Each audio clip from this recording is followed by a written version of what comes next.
Katika maisha ya mwanadamu, tendo la ndoa limekuwa sehemu ya asili ya mahusiano ya karibu tangu zamani. Watu wengi hujiuliza, je, tendo la ndoa lina umuhimu gani kiafya na kisaikolojia? Je, kutokufanya tendo hilo kuna madhara yoyote? Na ni umri gani unaofaa zaidi kuanza au kufaidika nalo? Maswali haya ni muhimu kwa sababu yanagusa afya ya mwili, akili na hata ustawi wa maisha ya kila siku. Ili kuelewa vizuri, ni muhimu kulichambua suala hili kwa kina, kwa mtazamo wa kisayansi na wa maisha halisi. Je, maana na asili ya tendo la ndoa ni ipi hasa? Tendo la ndoa ni zaidi ya tendo la kimwili. Ni mchanganyiko wa hisia, mawasiliano ya mwili na ukaribu wa kihisia. Kitaalamu, wakati wa tendo la ndoa mwili hutoa homoni muhimu kama oksitisini. Homoni hii hujenga ukaribu na upendo. Dopamaini, homoni hii huleta furaha. Mahomoni nyingine ni endorfini ambayo hupunguza maumivu na stresi. Hapa ndipo tunaanza kuona kuwa tendo hili lina athari kubwa si tu kwa mwili bali pia kwa akili ya mwanadamu.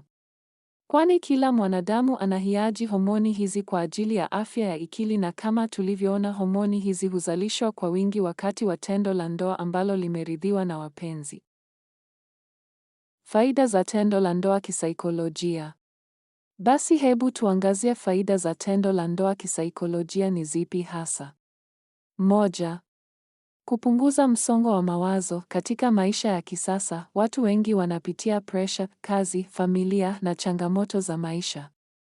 Tendo la ndoa husaidia kupunguza hali hii kwa sababu huondoa mvutano wa mwili, hupunguza kiwango cha homoni ya stress iitwayo cortisol. Mtu anayefanya tendo kwa utaratibu mara nyingi huwa mtulivu zaidi kiakili. Faida ya pili ni kuongeza furaha na hali nzuri ya moyo. Baada ya tendo la ndoa, ubongo huingia katika hali ya utulivu na furaha. Hii husababisha kuongezeka kwa mood nzuri, kupungua kwa huzuni, kuongezeka kwa matumaini kwa baadhi ya watu. Hii husaidia hata kupunguza dalili za msongo wa mawazo. Faida ya tatu ni kuimarisha uhusiano wa kihisia. Kwa wenzi wa ndoa au mahusiano, tendo la ndoa huongeza ukaribu, bonding, huimarisha mawasiliano, hujenga uaminifu. Oksitosini inayotolewa huitwa mara nyingi homoni ya mapenzi kwa sababu ya jukumu lake hili. Faida ya nne ni kuboresha usingizi. Baada ya tendo, mwili hupumzika, ubongo hupunguza shughuli nyingi. Hii husababisha usingizi mzuri na wa kina ambao ni muhimu kwa afya ya akili.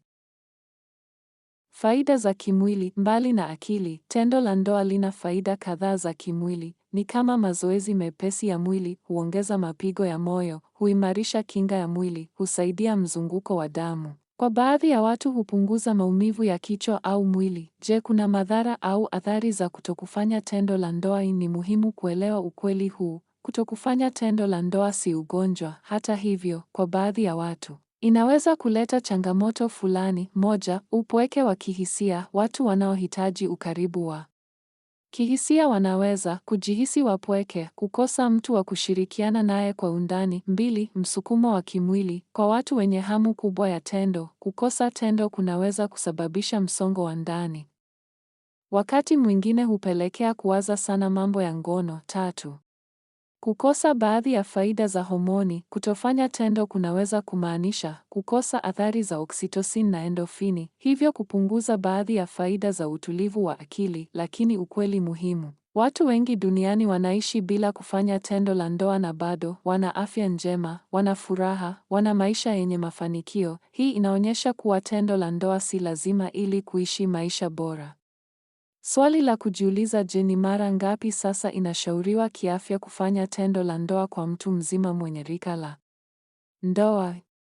Hakuna jibu moja kwa kila mtu, lakini kitaalamu, wastani wa kawaida, mara 1 hadi 3 kwa wiki kwa wenzi wengi. Lakini hutegemea umri, afya ya mwili, mahitaji ya kihisia, makubaliano ya wenzi, muhimu zaidi, ubora wa tendo kuliko idadi, ridhaa ya pande zote, usalama, kinga dhidi ya magonjwa na mimba zisizotarajiwa. Mwisho wa yote, binadamu wa rika la ndoa kuanzia miaka 20 hadi 50, hasa kwa mtu aliye kwenye ndoa, hushauriwa kufanya angalau mara 100 kwa mwezi mzima. Hata hivyo, kutokufanya tendo si tatizo la kiafya. Watu wanaweza kuishi maisha yenye afya bila tendo hilo. Jambo la msingi ni Kufanya au kutofanya tendo liwe ni uamuzi wa busara, unaozingatia afya, maadili na hali ya maisha ya mtu.